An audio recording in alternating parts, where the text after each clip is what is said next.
ngasi ki topic nightmare haibadi nang aikoina tumlingai matamda mang asida akiba ma nadraga khoirang na ba mana nang aisi phuk awne thawal halakpa asumna mang lingai matamda apan ba pirakpa si boi khoina nightmare harga khangni masi matau kam na thor libano amsung matau karamna thohaloi dege hebasi mayam da marik sumna thamjege hairiba nightmare si khoina tumlingai matamgi REM stage haibadi rapid eye movement asigi tangkak stage asida thoi masida panjariba rapid eye movement haibasi karino haibasi tang mayamda khanganjaramge madudi koina tumlingai matamda brain asina stage manga thokna lengthok lensin sanaduna lei madugi manung channa rapid eye movement asisu amani masig stage asida thoi hajabani haiba nightmare asi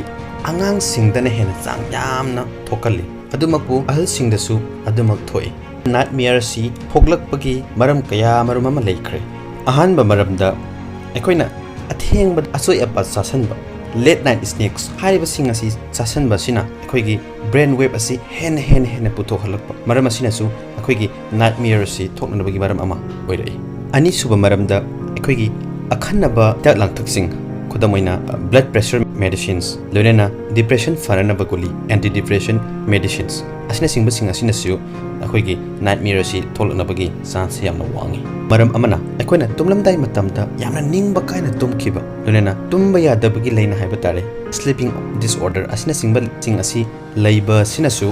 nightmare si thoknabagi chawrba maram ama oiri atopa yamna maru oiba amana nungsuk nungjanaba ningba kaiba khoirang khoi saunaba stress amasung anxiety na singbasi leibana su hariba nightmare si thoknabagi achouba maram ama oiri hariba nightmare si